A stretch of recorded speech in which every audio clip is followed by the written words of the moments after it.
The message went out on a cold Tuesday morning in January 2387.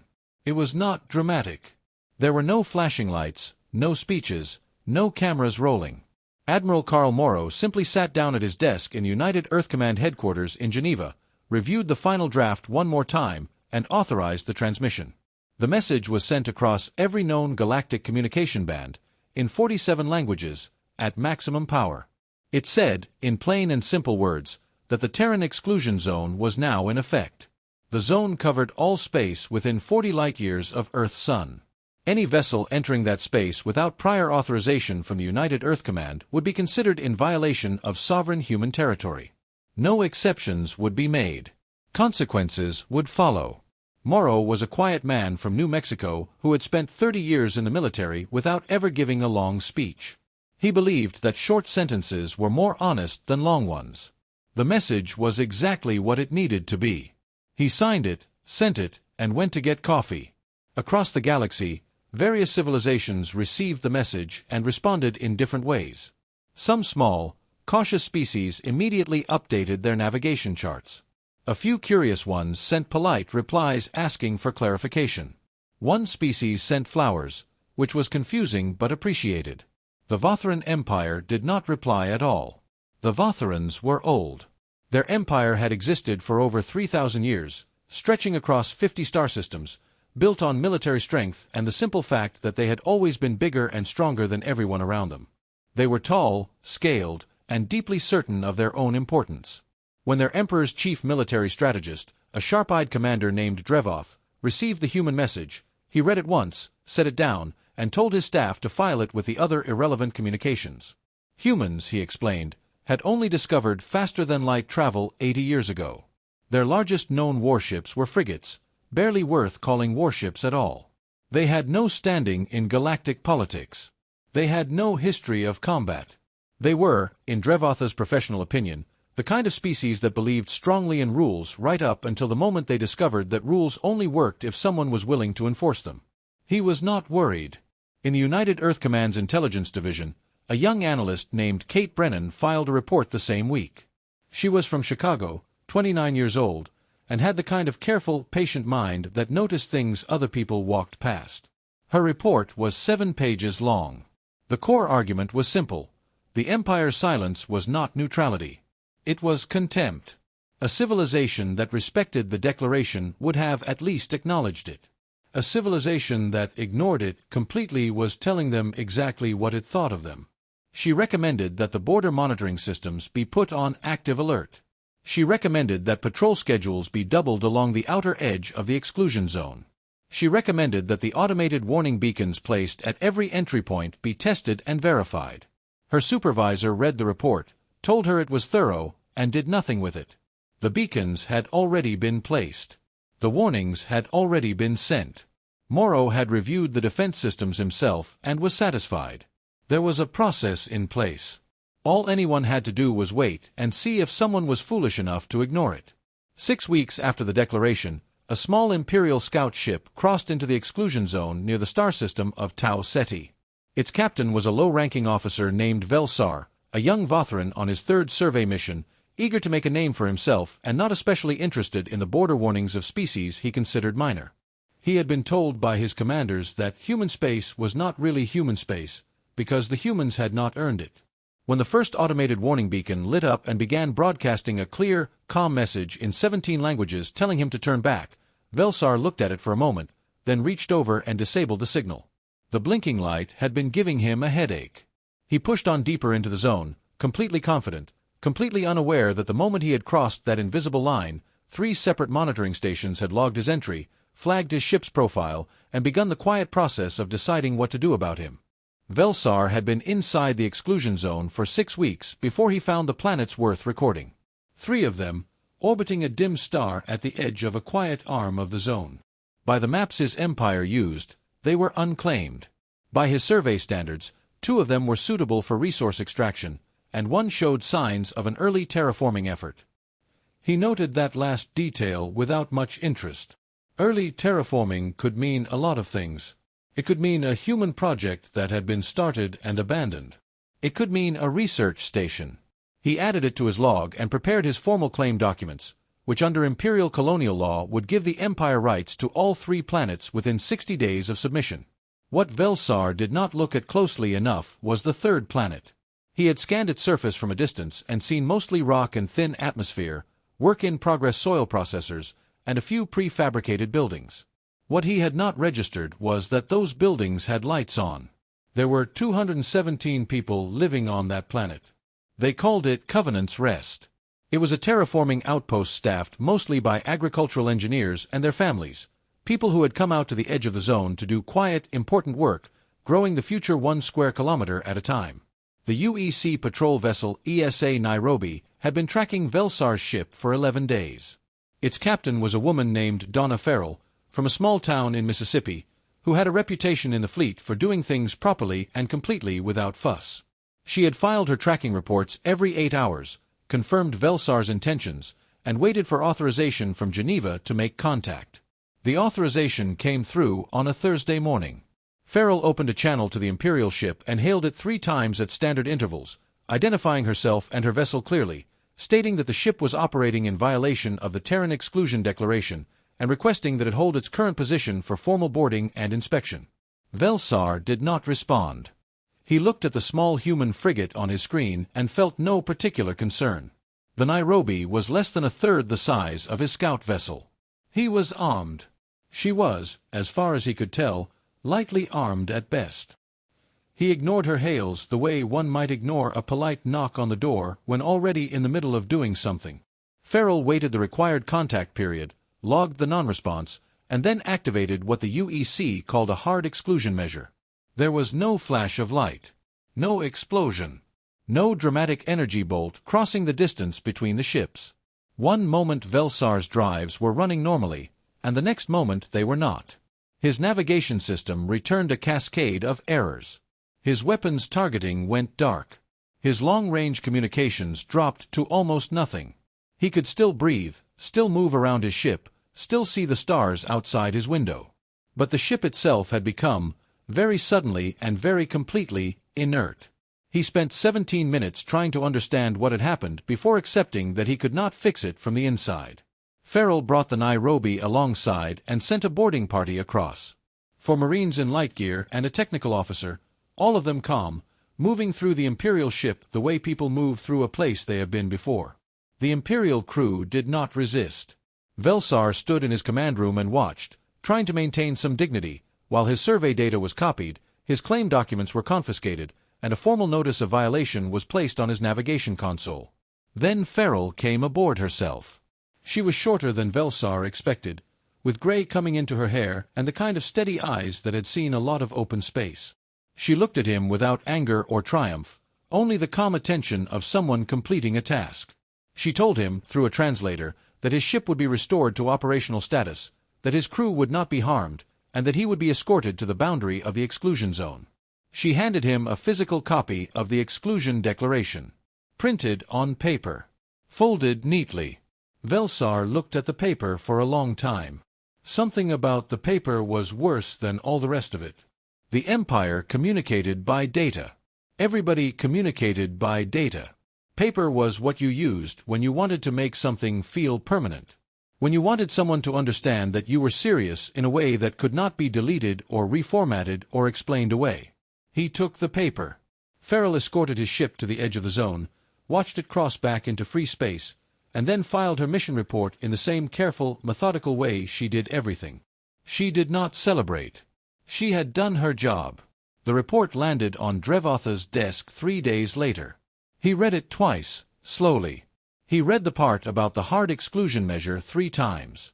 Then he set the report down and sat quietly for a while.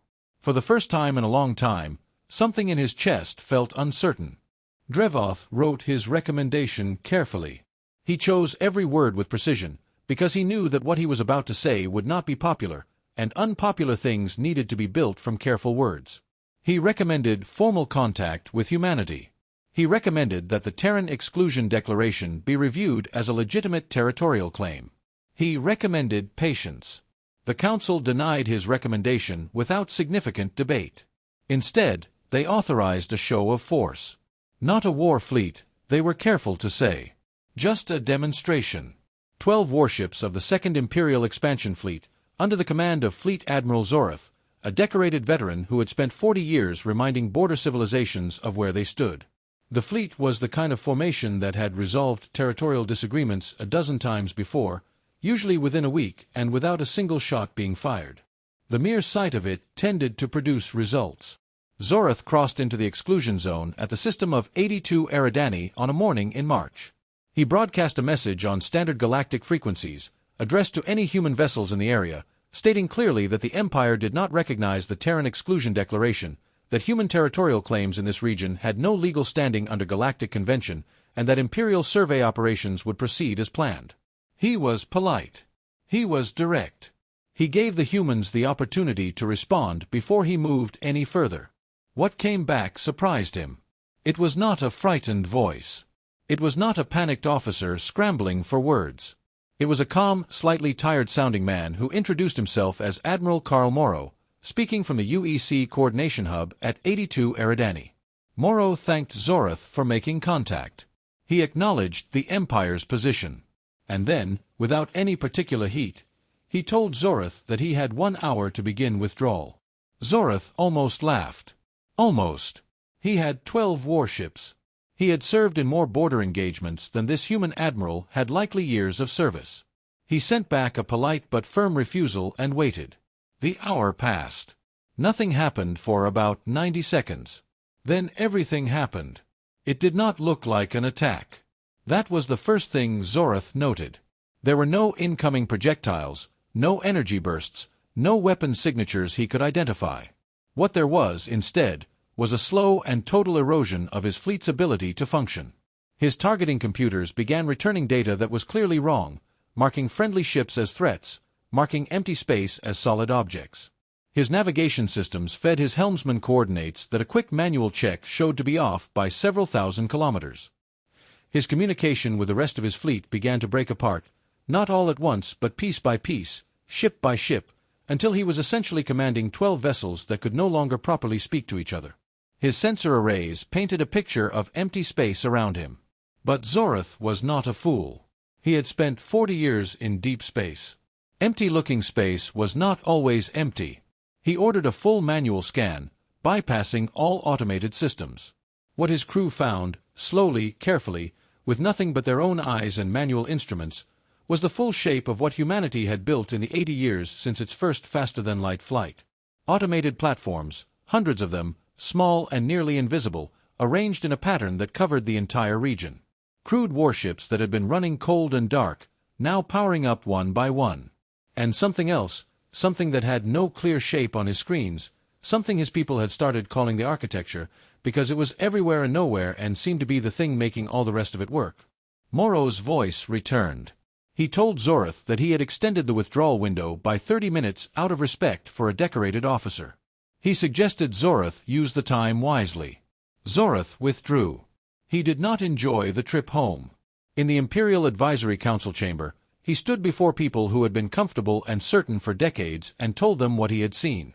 The room was quiet in a way it had not been in a long time. These were powerful people, ancient in their positions, and they were not accustomed to the particular feeling that was now settling over the chamber like cold air. Drevoth was there. He said nothing. He had already said what he had to say. It had not been enough. The council debated for 3 days. They reviewed Zoratha's full report. They cross-referenced it with Velsar's incident report. They consulted historians and military theorists and xenobiologists. At the end of 3 days, they reached their conclusion.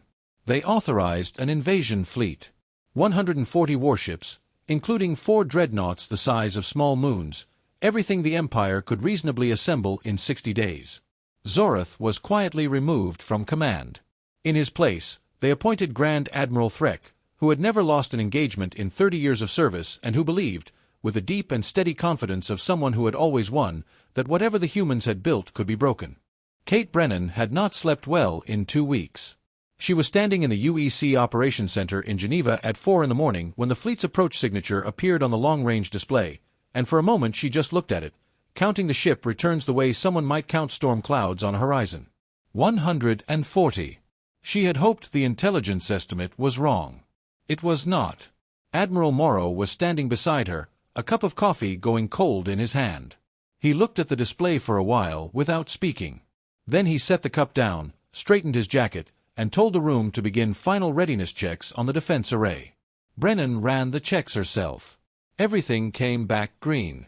Grand Admiral Threk crossed into the exclusion zone at the system of Epsilon Eridani on a clear Tuesday morning with no warning transmission. He had decided that courtesy had been tried and had produced nothing useful. He brought his fleet in fast, in the tight formation the Empire used for overwhelming engagements, for dreadnoughts at the center, lighter vessels spread in a wide screen around them. It was a formation that had ended wars. It was a formation that was meant to tell anyone watching that resistance was not rational. For the first 12 minutes, nothing happened. Threk advanced his fleet and felt the first edge of doubt settle in when his sensor readings began to look familiar in the wrong way. The same quiet wrongness that Zorath had described. Targeting returns that did not match. Navigation data that drifted. Communications between ships beginning to fray at the edges. He ordered his fleet to switch to manual systems immediately. He had read Zoratha's report. He was not going to make the same mistake. But the humans had read Zoratha's report too. They had been watching the Empire read it. They had anticipated the adaptation, and they had prepared for it. What Threk had not understood, what Zoratha's report could not have told him because Zorath had not seen it, was that the denial architecture was not a fixed system. It was a learning system. It watched how ships responded to it and adjusted. When his fleet switched to manual navigation, the architecture introduced subtle errors into the physical reference points they were using for manual calculation. When his communications officers tried to relay orders by tight beam rather than broadcast, the architecture quietly degraded the tight beams. Everything his fleet tried to do to get around the problem got around first. Captain Donna Farrell was there, commanding a destroyer group out of a position that Threk sensors never clearly located. She had trained her crews the way Morrow had trained all his officers, fast, coordinated, no wasted energy. When she engaged, she did so in precise and brief actions, targeting the weapon systems and propulsion of each Imperial vessel she selected, leaving crews alive, leaving life support running, but removing each ship from the fight with the methodical efficiency of someone checking items off a list. She was not angry about it. She had no particular feeling about the Votherans as a people. She was simply very good at her job. The Battle of Epsilon Eridani lasted 4 hours and 11 minutes. When it was over, 3 Imperial dreadnoughts remained fully operational. 107 vessels of various sizes had been disabled. The ships were not destroyed. Morrow had been explicit about that in his orders. There was no reason to kill people who were already out of the fight. Disabled ships could be repaired. Dead crews could not be brought back, and dead crews turned border incidents into long wars. Grand Admiral Threk's flagship held at the edge of the engagement zone, surrounded by the ruin of the greatest fleet the Empire had committed in 2 generations. His crew was silent around him. He had nothing useful to say to them. There were no tactical options remaining. There was no reserve formation. There was only the vast, quiet fact of what had just happened. Morrow hailed him. The Admiral's voice was exactly as it had been before the battle. Calm. Slightly tired. Without satisfaction. Morrow told Threk that the Empire was welcome to collect its ships and its people. Repair operations would not be interfered with. Any crew requiring medical assistance could request it and it would be provided. When the fleet was ready to move, it would be escorted to the edge of the exclusion zone. And then it was to leave. Permanently. Threk transmitted a single-word acknowledgement and began the long, quiet work of gathering his broken fleet. In the operations center in Geneva, Brennan watched the Imperial ships begin their slow, damaged withdrawal. She had been awake for 22 hours. She should have felt something triumphant, some satisfaction, some relief. She felt tired instead, and a little sad, in the specific way one feels sad when something that did not need to happen has happened anyway. She thought about the 200 crew members who had been on the disabled ships. She thought about Velsar, somewhere back in Imperial space with his paper copy of the Declaration. She thought about all the time that had passed between his crossing the border and this moment, all the small choices that had added up to 4 hours and 11 minutes of a battle that nobody had needed to fight. She filed her post-action report. Then she went home and slept for 12 hours. 6 months after the Battle of Epsilon Eridani, a single Imperial diplomatic vessel approached the edge of the exclusion zone at a slow and very deliberate speed, with every identification signal broadcasting at full power, doing everything it possibly could to announce itself as clearly as a ship was capable of announcing anything. Admiral Morrow received the request for entry personally and authorized it himself. The envoy's name was Sevora. She was old, even by Vothran standards, with scales that had faded to a pale silver gray and the careful, measured movements of someone who had learned long ago that patience was the most powerful tool in any negotiation. She carried a formal imperial seal and a letter directly signed by the Emperor. Drevoth had not come. He had been quietly removed from his post some weeks after the battle, which Sevora privately thought was the Empire's loss. She was met at the boundary of the exclusion zone by 2 small UEC frigates and a diplomatic shuttle carrying Ambassador Leon Hayes. Hayes was from Georgia, somewhere in his late 50s, with a slow and comfortable way of speaking that sometimes led people to underestimate how carefully he was paying attention. He had spent 30 years negotiating agreements that most people had assumed were impossible, and he had developed a working theory that most impossible situations were actually just situations that had not yet been given enough time and enough honest conversation. The meeting took place at Waypoint Kestrel, a human-built orbital station at the edge of the zone. It was a functional place, nothing decorative about it, built for work rather than impression. Sevora noted this with something approaching appreciation. She had expected a monument. She had expected the humans to have built something designed to make her feel small. Instead, the station looked like somewhere people actually worked, with scuffed floors and a cafeteria that smelled like real food. Hayes showed her to a conference room with a view of the stars and offered her tea. She accepted. They talked for 3 days. On the first day, they covered the formal matters. The Empire's acknowledgement of the Terran Exclusion Declaration was signed at 9:40 in the morning, in a room with no cameras and no ceremony, which was how Hayes had requested it. He understood that ceremonies were for internal audiences and that what mattered here was the substance, not the theater. Sevora signed it with a steady hand and did not look like someone who had been defeated. She looked like someone who had been given permission to do something she had already thought was correct. On the second day, they began drafting a contact and trade framework. The early Human-Vothran Agreement, as it would later be called, was the first formal relationship between the two civilizations. It covered communication protocols, navigation rights along shared corridors, a basic set of procedures for resolving disputes without military action, and the beginning of a trade exchange that both sides acknowledged would take years to develop properly. Hayes worked through it line by line, slowly, asking questions when he was not certain, suggesting alternatives when something did not translate cleanly between their two systems of law. Sevora had expected the process to be frustrating. Instead, she found it interesting. On the third day, over a meal that Sevora found strange in texture but surprisingly pleasant in flavor, she asked Hayes the question that had been sitting at the back of her mind since she had first read the full report on Epsilon Eridani. She asked him why the humans had not destroyed the fleet when they clearly could have. Hayes was quiet for a moment. He looked out at the stars. Then he said that destroying the fleet would have been an answer to the wrong question. The Empire had come to find out whether humanity could be pushed. The humans had wanted the Empire to understand that it could not be. Those were 2 different conversations, and only one of them had an ending worth having. Sevora was quiet for a long time after that. She picked up her cup and held it in both hands and thought about what he had said. Then she said that she thought her people had underestimated humans in a specific way. Not in the way of underestimating weapons or technology. In the way of underestimating what it meant to be a civilization that had chosen, quite deliberately, how it wanted to be known. Hayes nodded slowly and said that was about the size of it. The signed framework was transmitted to both capitals that evening. On Earth, in offices and homes and stations across the exclusion zone, people received the news in various ways. Some celebrated. Some barely noticed, too busy with the ordinary business of their lives to stop for galactic history. In the UEC Operations Center in Geneva, Kate Brennan was already working on her next report. It was about 3 other civilizations that had been observing the situation from a careful distance for the past several months and were now, for the first time, sending careful and respectful communications toward the edge of the exclusion zone. Not demands. Not surveys. Inquiries. The kind of message you sent when you wanted to introduce yourself properly. Morrow read the report at his desk late that evening.